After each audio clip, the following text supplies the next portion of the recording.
예, 안녕하십니까. 유튜브 방송을 처음 하게 된 것을 하나님께 감사합니다.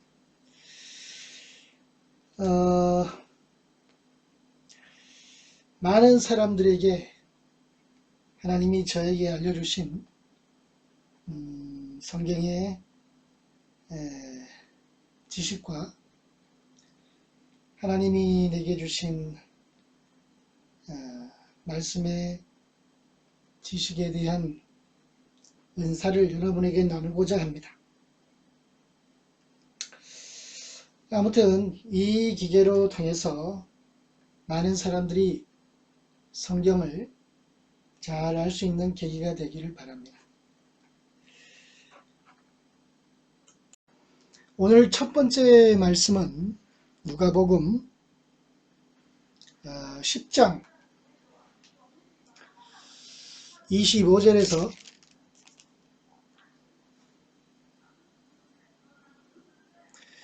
37절까지 말씀입니다. 자, 같이 보시겠습니다. 자, 보겠습니다. 어떤 교사가 일어나 예수를 시험하여 이르되, 선생님, 내가 무엇을 하여야 영생을 얻으리이까? 율법교사는 예수님에게 율법교사는 예수 그리스도를 그리스도로 믿지 않은 것 같습니다.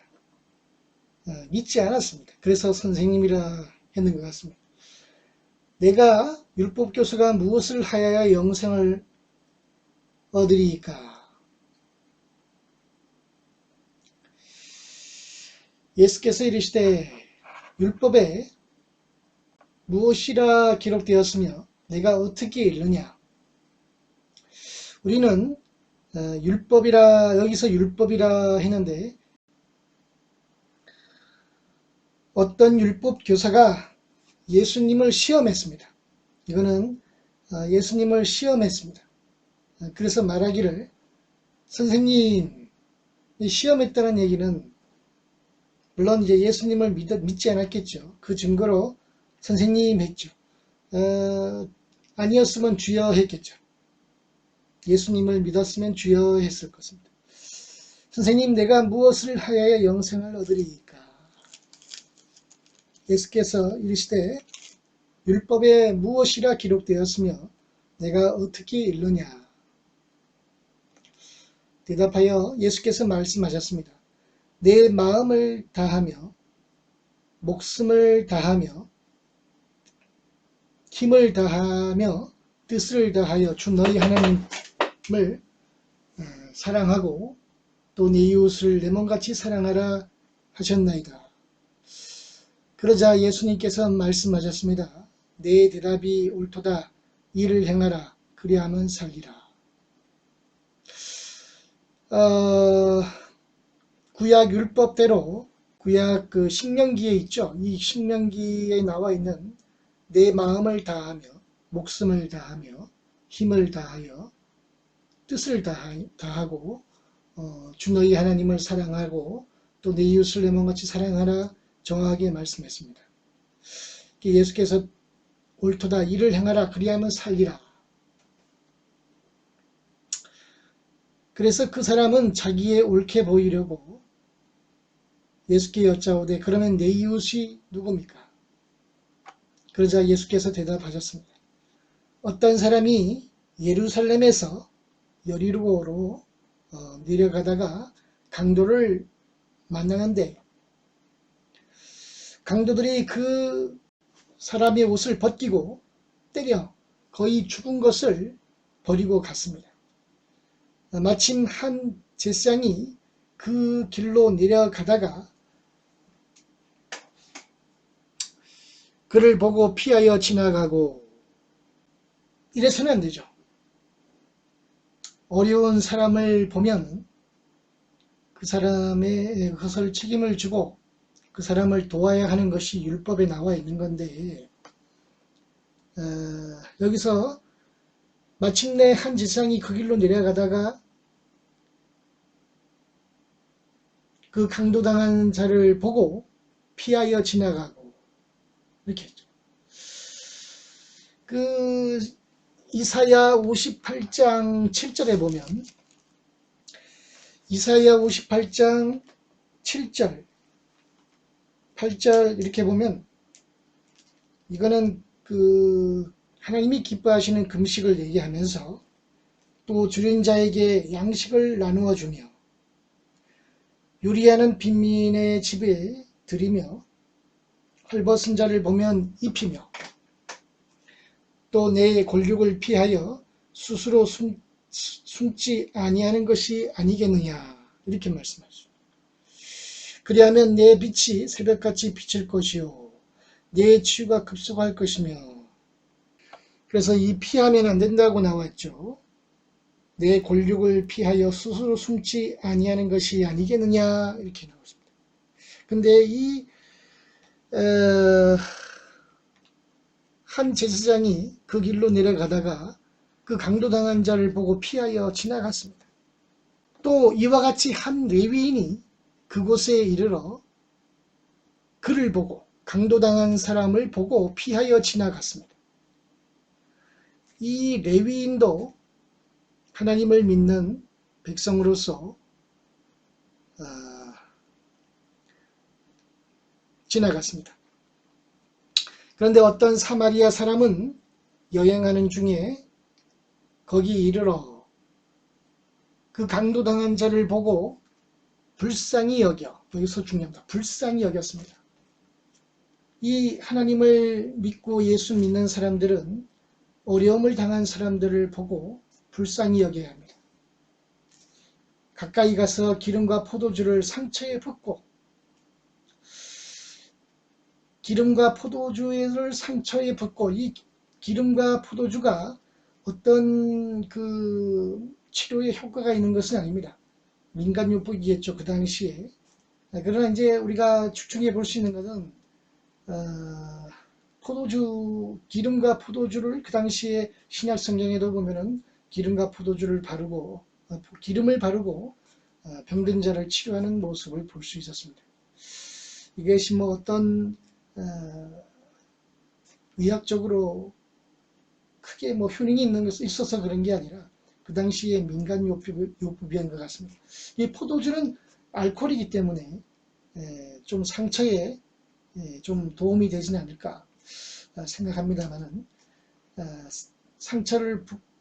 상처에 붓고 싸매고 자기 짐승에 태워 주막으로 데리고 가서 돌보아 주었습니다. 주막이라 하면 그 당시에 여관이겠죠. 오늘날 당시에 여관이겠죠.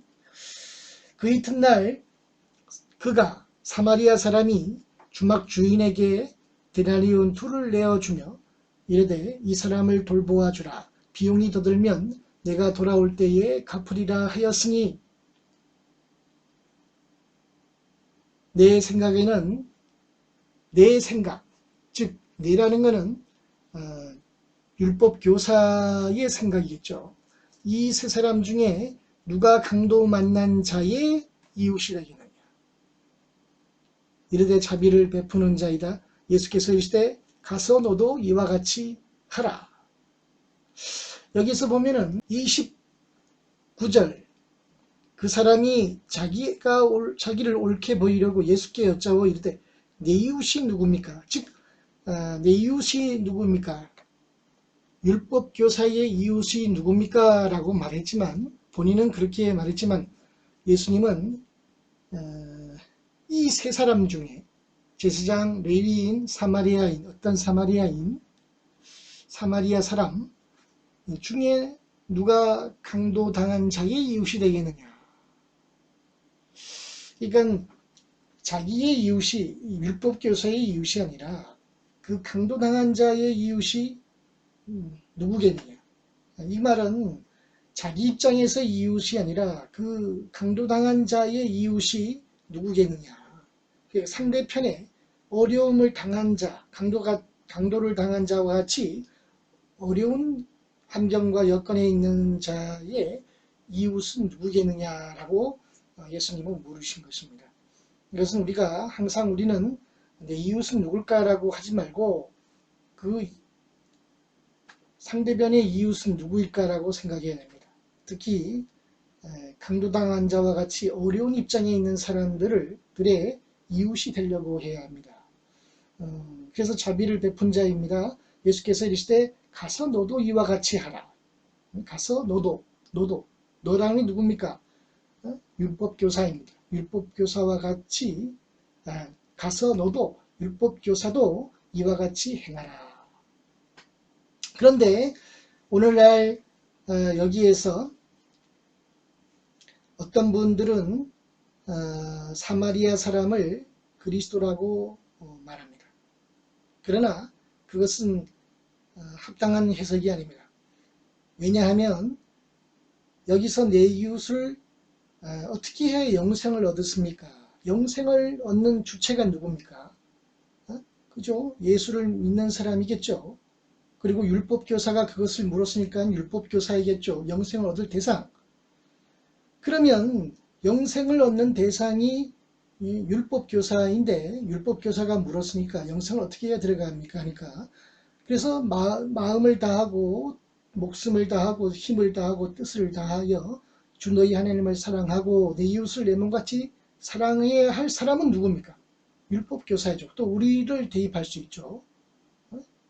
율법교사인 반면에 또 오늘날 우리가 하나님을 사랑하고 내 이웃을 내 몸같이 사랑해야 되는데 그리스도가 여기서 사마리아인을 그리스도라 대입한다면 그러면 예수님이 영생을 얻을 분입니까? 예수님이 영생을 주는 분이지 얻을 분이 아닙니다. 그리고 만약에 사마리아 사람을 그리스도라고 해석을 한다면 그러면 누가 강도당한 자의 이웃이며 누가 강도당한 사람들을 돌볼 사람의 대상이 되겠습니까? 그리스도라고 사마리아인을 그리스도라고 대입한다면 강도당한 자와 같이 어려움의 대상의 사람들을 책임지고 내 자신과 같이 내 자신의 몸과 같이 사랑해야 할 그 책임을 면하게 되는 겁니다. 이래서는 안 됩니다. 이것은 하나의 비논리적이고 어려움 당한 자의 이웃이 되어야 하는 우리의 입장이 성도들의 입장을 책임을 면하라고 하는 것입니다. 이게 상당히 심각한 잘못된 그 해석입니다. 예수님은 내 이웃을 내 몸같이 사랑하라 해서 그래서 이웃에 강도당한 자의 이웃이 바로 어려운 강도당한 자를 도와준 사람인데 그러면 우리도 율법교사도 또한 우리도 내 이웃을 내 몸같이 사랑해야 할 대상이 강도당한 자와 같이 어려움을 당한 자들을 책임지고 우리가 도와주어야 하는 입장인데 그리스도라고 한다면은 우리가 강도당한 자의 그 필요를 채워야 할 입장에 있는 우리가 그것을 그리스도로 대입해서 그 책임을 버리게 되는 것입니다. 이래서는 안 됩니다. 오늘날 너무나 잘못된 이 성경 해석 때문에 오늘 제가 이렇게 말하게 된 것입니다.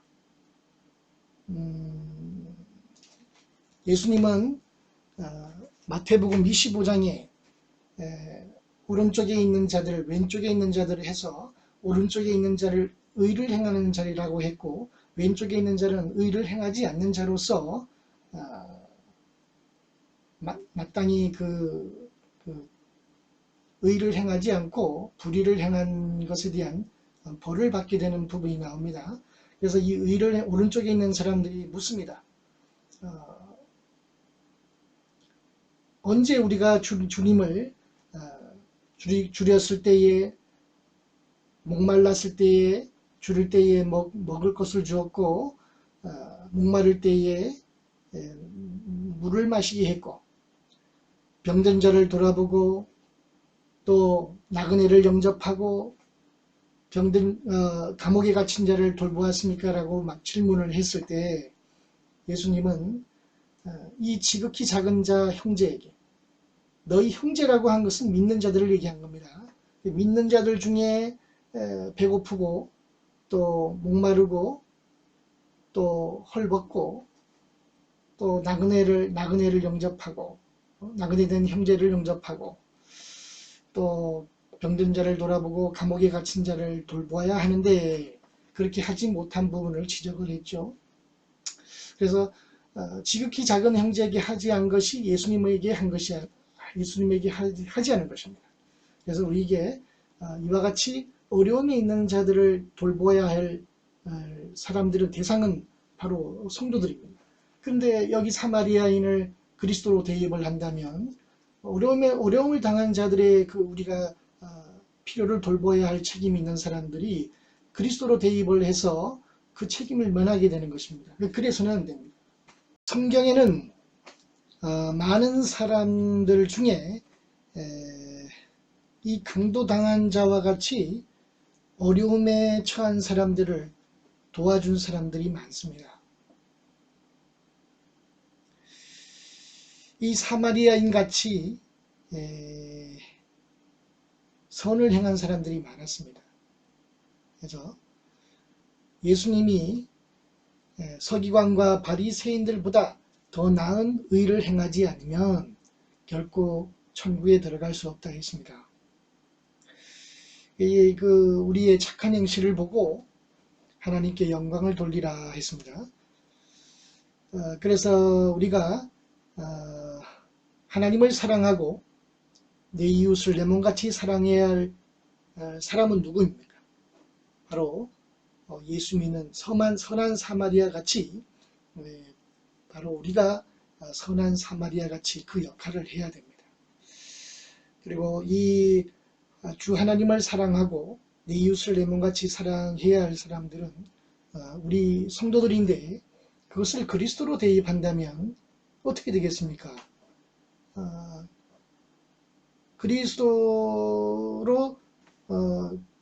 그리스도가 이런 선한 일을 했기 때문에 우리는 뭡니까? 그걸 우리가 하나님을 사랑하고 내 이웃을 내 몸같이 사랑해야 할 대상은 바로 우리 성도들입니다. 그렇기 때문에 여기서 그리스도를 대입한다면 안 됩니다. 욥기 29장 12절에서 17절까지 보면 또 31절에서 31절, 16장 29장 16절 29절까지 보면 욥기 29장 12절 이는 부르짖는 빈민과 도와줄 자가 없는 고아를 내가 건졌음이라. 욥이 건졌음이라. 망하게 된 자도 욥을 위하여 복을 빌었으며 가부의 마음이 욥으로 말미암아 기뻐 노래하였느니라.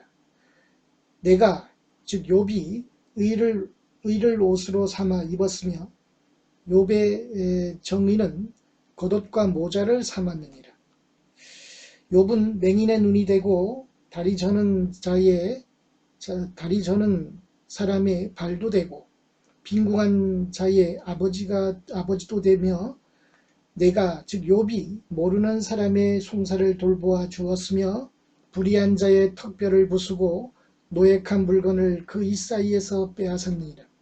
이렇게 나와 있죠. 욥은 부르짖는 빈민과 도와줄 자 없는 고아를 욥이 건졌습니다. 망하게 된 자도 욥을 위하여 복을 빌었고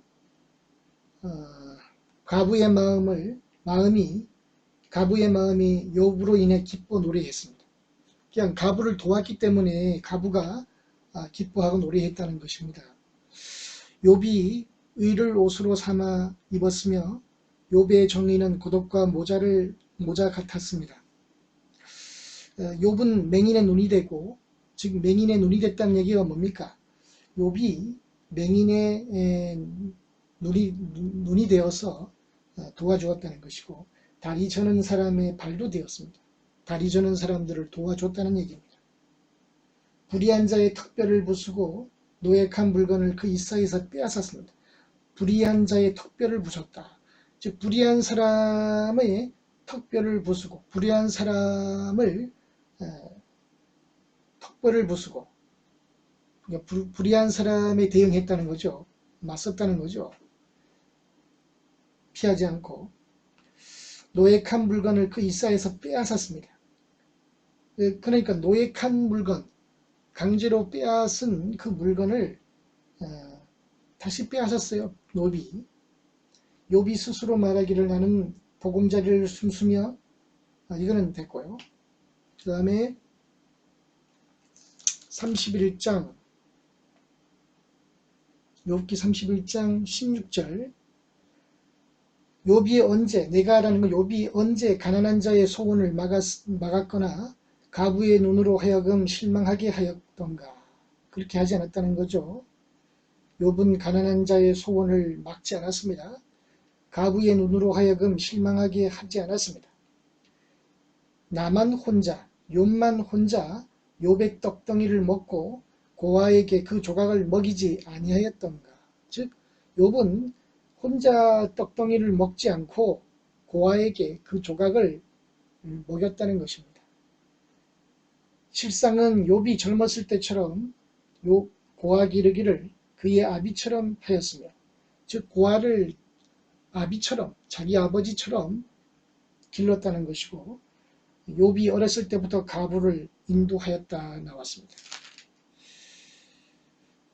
만일 욥이 사람이 의복이 없이 죽어가는 것이나 가난한 자가 덮을 것이 없는 것을 못 본 채 했다면, 만일 욥의 양털로 욥의 몸을 따뜻하게 입혀서 그의 허리가 욥을 위하여 복을 빌게 하지 아니했다면, 만일 욥을 도와주는 자가 성문에 있음을 보고 욥이 주먹을 들어 고아를 향해 휘둘렀다면, 욥의 팔이 어깨뼈에서부터 떨어지고 욥의 팔뼈가 그 자리에서 부서지기를 바라노라, 이렇게 나왔죠. 욥은 하나님의 재앙을 심히 두려워하고 하나님의 위험으로 말미암아 그런 일을 할 수 없느니라. 또 32절에 이렇게 나왔죠. 실상은 나그네가 거리에 자지 아니하도록 욥은 행인에게 욥의 문을 열어주었다, 이렇게 표현했죠. 이렇게 이 어려움에 처한 사람들을 욥은 이렇게 도왔습니다. 그래서 선한 사마리아가 될 수 있죠. 욥도. 그래서 우리가 그 주인공이 되어야 하는 거지, 그리스도로 해석할 수가 없는 것입니다. 그리스도가 가난한 사람들을 위해서 도운 건 사실이지만, 이 비유에서는 우리가 내 이웃을 내 몸같이 사랑하라는 뜻에서 사마리아인을 비유한 것입니다. 이 레위인, 그 다음에 제사장, 레위인과 제사장은 하나님을 믿는 사람들입니다. 그리고 사마리아인은 이방인이겠죠. 그래서 그러나 여기에서는 이방인도 그 일을 하는데, 하나님을 믿는 사람들이 내 이웃을 내 몸같이 사랑하라고 하나님께서 주어진 그 명령의 말씀을 우리가 선을 행하지 않고 또 의를 행하지 않으면 어떻게 하겠습니까? 그리스도로 대입할 수 없는 문제입니다. 여기서 내 이웃을 내 몸같이 사랑하라고 한 것은 우리에게, 성도들에게 그것을 받아들여야 합니다. 그래서 가서 너도 그와 같이, 율법사도 그와 같이 하라. 즉 성도들도 그와 같이 하라는 뜻에서 서만사리아인을 비유한 것입니다. 즉 이거는 우리에게 서만사리아를 비유를 한 것은 꼭 우리에게, 우리가 그와 같이 하라는 뜻에서 예수님이 비유한 것입니다. 예수님 자신을 비유한 것이 아닙니다.